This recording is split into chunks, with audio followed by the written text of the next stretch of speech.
Hey everyone, welcome back to the channel. I just want to do a quick recap of the first few tournaments that I had in here in 2025.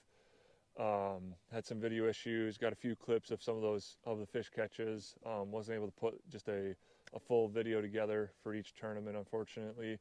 But one thing that these three tournaments do have in common is this setup right here, which I'm going to talk about in a second. But first, let's talk about the tournaments. First tournament that I fished was the WISCO Single Series on Lake Winnebago. I was kind of excited going into there. I found some largemouth going into it. I figured, thinking I was going to catch largemouth throughout the day. Got to my first couple areas, and it wasn't happening. There's quite a few boats in the areas, and things weren't working. Made a couple adjustments, made some moves, and I happened to run into some smallmouth.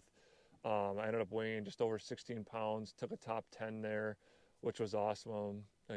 Put me up there for AOY. Moving into event two, which would have been on the lower part of Green Bay, which you guys will see that video here shortly as well coming up.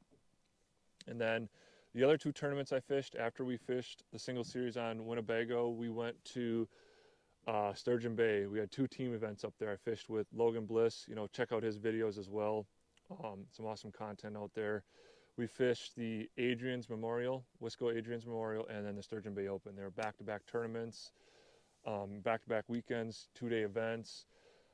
First off, for the WISCO Adrian's Memorial, we had a good first day. I think we had just over 25 pounds, and then we stumbled on the second day, unfortunately. Put us in the 20s, I think like 28, 29, something like that. And then the second event up there was the Sturgeon Bay Open. We spent a lot of time up there, basically a week, practicing. Felt decent about it. Our whole goal was to go try to catch pre-spawners. And, our first day we stumbled. I think we only had like 20 pounds, 20 or 21 pounds. And it kind of sucked, but hey, that's fishing. That's how it goes. Day two of that tournament, we had some weather roll in, and they limited us to basically just fishing in Sturgeon Bay, the shipping canal only.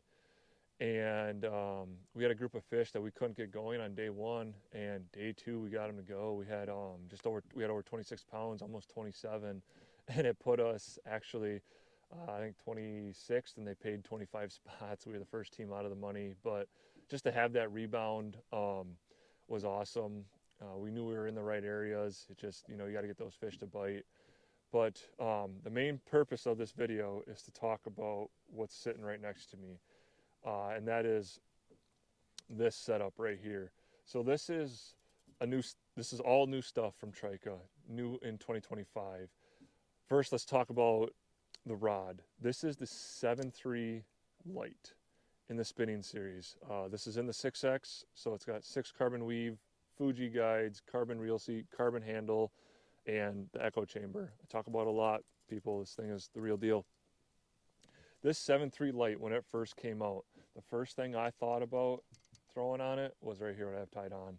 And, that's a hair jig. I've been looking for a good rod to throw a hair jig because these hair jigs, they're so light, 1/16, 3/32, stuff like that. And the main thing with hair jigs is you want to get them as far away from the boat as possible because those fish, they like to track it for a little while before they bite.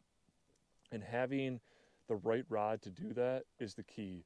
So this 7.3, it's, a little bit longer, lets you cast farther, which is, a big thing.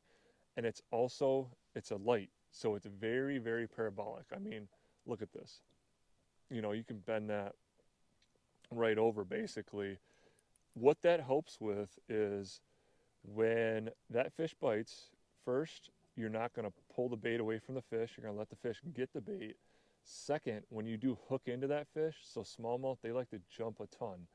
So with that being very, very parabolic on the end, it's really soft. So when that fish is out there jumping, you're able to put a lot of pressure on that fish to keep them pinned. Where people go wrong is when those fish jump, they give them a little bit of slack. That's what those fish are trying to get. When that fish gets slack, that's when they throw the hook. With this being very, very parabolic like that, you're able to put a ton of pressure on them to keep them pinned. And that's very, very, very crucial. Um, like I said, I throw a hair jig on this a lot. Also, another thing that I've been throwing on it is, you know, a jig head minnow, anything like that. But where this rod I think excels is in those weight classes that are an 1/8 ounce and less. Because it's a light, you know, you can't go too heavy with it. But I truly believe that 1/8 ounce and less, that's where this rod excels a ton. I've been using it a ton this year. Like I said, these first 3 tournaments that I fished, every single fish that I've weighed in all 3 of those tournaments, every single one has come on this setup. There's a reason why there's 2 of them in my boat.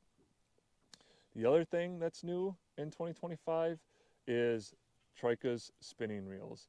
And let me tell you, these things are awesome. The one that I have here is the TI 3000. They got a 1000 series, a 2000, a 25, a 3000, I believe a 4000. This gear ratio is 6:0 to 1. You know, it's not super fast, not super slow. And let me tell you, these things are amazing. First off, I just want to talk about this whole thing is all enclosed, so it's corrosion resistant, doesn't allow dirt in to get there. You can use them for salt water, it doesn't allow water to get in there, so it, you know, that's really, really good as well. The best part about it is the drag system. So this is a carbon drag system, and it's very, very smooth. I mean, listen, hopefully you can hear that. It's just very, very smooth. These also come in left and right.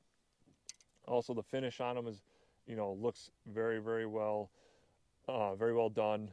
I can't say enough about it. I've been using them a lot here in 2025, and I truly believe they've helped me put quite a few fish in the boat just because of that drag system, big time, because it's super, super smooth.